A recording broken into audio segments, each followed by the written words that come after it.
क्योंकि बहू झूठ नहीं बोलती। सुधा और राकेश के 3 बेटे थे। शादी के बाद तीनों माँ बाप से दूर रहते और सिर्फ त्योहारों में आते। माँ जी, पिताजी, अगली बार आप लोग हमारे घर आइएगा। अरे नहीं बहू, सब यहीं आ जाते हैं तो घर खिला खिला लगता है।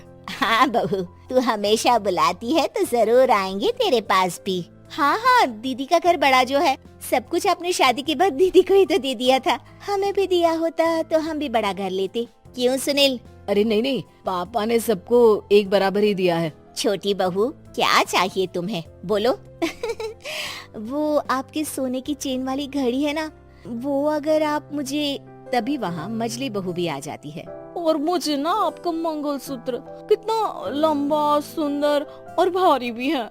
अरे हाँ हाँ, तुम दोनों को ही दूंगी बहू, चिंता न करो। चलो अब खाना लगाओ, खाना खाया जाए। सभी मिलकर खाना खाते हैं कि पड़ोसन आ जाती है।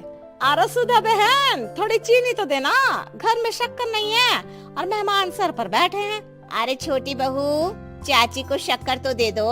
अरे मजली दीदी, आप दे दीजिए ना, मैं यहाँ कम आती हूँ तो मुझे पता ही नहीं है कि सासू माँ सारी चीजें कहाँ रखती है। और तुम, मैं कौन सा यहाँ रोज शक्कर फाँकने के लिए आती हूँ, मुझे भी नहीं है पता। तभी बड़ी बहू हाथ में चीनी की कटोरी लेकर आती है। चाची, शक्कर आप लोगों का बड़ा सहारा है माँ जी और पिताजी को, वरना हम लोग तो यहाँ रहते ही नहीं।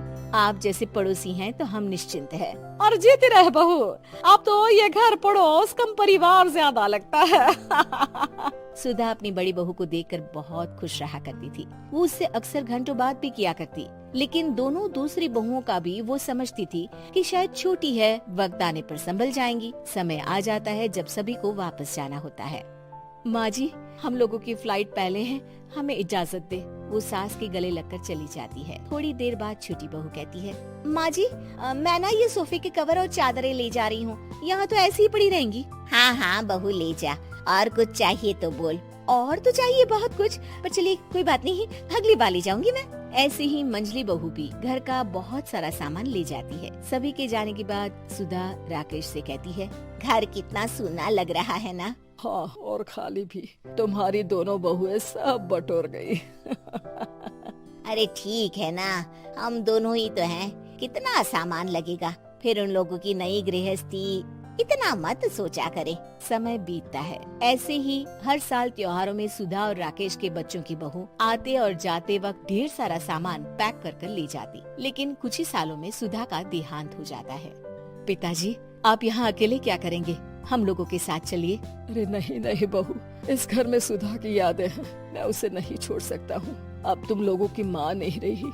देख लो, वैसे तो मैंने उसके जीते जी सब कुछ दे दिया है, लेकिन कुछ उसका पर्सनल कीमती सामान था जो ये है, ले लो। सामान में होती है एक घड़ी और एक मंगलसूत्र। माँ जी ने कहा था कि वो ये घड़ी मुझे देंगी। हाँ हाँ पिताजी, माँ ने सबके सामने ये घड़ी सरिता को देने के लिए कहा था। उठा लो सरिता माँ की घड़ी। अब क्या था, छोटी बहू फट से घड़ी उठा लेती है। और पिताजी, ये मंगलसूत्र तो माँ ने मुझे ही देने को कहा था, याद है ना? वो सभी की ओर इशारा करती है। तू भी ले ले ये हार बेटा, कोई बात नहीं।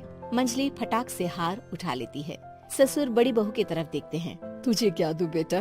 पिताजी, माँ ने एक चीज मेरे लिए भी रखी है। सभी के कान खड़े हो जाते हैं कि आखिर सास ने क्या रखा होगा बड़ी के लिए। अरे माँ जी तो दीदी से प्यार भी ज्यादा ही करती थी, हमेशा उनसे बात किया करती। जरूर कोई बड़ी और अपनी प्रिय चीज दी होगी दीदी को। और देख लेते हैं ना, वरना तो हम भी बराबर का बंटवारा करेंगे। हाँ हाँ, कर लेना बंटवारा। लेकिन बड़ी बहू बताओ तो, सुधा ने क्या रखा है तुम्हारे लिए? अभी तो हम लोग यही हैं पापा जी, जब जाने लगेंगे तो बता दूंगी। बड़ी बहू के मुंह से ये बात सुनकर बाकी दो बहुएं सोचने लगती हैं कि आखिर क्या है जो दीदी को सासू माँ देकर गई हैं। दीदी, ऐसा तो नहीं ना कि पूरे घर का आधा हिस्सा माँ बड़ी भाभी को देकर गई हो? तभी वहाँ ससुर आ जाते हैं। नहीं नहीं, ऐसा कुछ नहीं है। मकान तो तुम तीनों का बराबर से है। देखो, बड़ी बहू से तुम्हारी सास ज्यादा जुड़ी थी, न जाने क्यों घंटों बात किया करती थी। पता नहीं क्या देकर गई है उसे। और ससुर जी, आपको क्या पता, चालाकी से पूरे घर के पेपर में साइन करवा लिए हो, या फिर कोई छुपा गहना। आखिर मकान पूरा तो आपने सासू माँ के नाम ही कर रखा था ना। अब घर में ये सस्पेंस बन जाता है कि आखिर बड़ी बहू क्या लेकर जाएगी।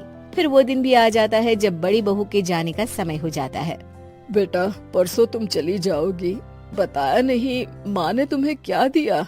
घड़ी और हार जो बेशकीमती था और तुम्हारी सास को सबसे ज्यादा प्रिय था, उसका तो बंटवारा भी हो चुका है। अब तुम्हारी बारी। हाँ पिताजी, आज मैं ये बात बताने ही वाली थी। माँ ने मुझे उससे भी बेशकीमती चीज दी है और वो है आप। आपसे अधिक प्रिय उन्हें कुछ नहीं था। माँ चाहती थी कि आप मेरे साथ रहें। चलिए पिताजी। बेटा, मेरे पास तो कोई पेंशन भी नहीं है और ना ही कोई प्रॉपर्टी। लेकिन आपके पास संस्कार है पिताजी, जो मेरे बच्चे आपसे लेंगे, तो आपको ले जाने पर स्वार्थ ही है मेरा। चलिए ना पापा। सभी के सामने पिताजी बड़ी बहू और बेटे के साथ उनके घर चले जाते हैं।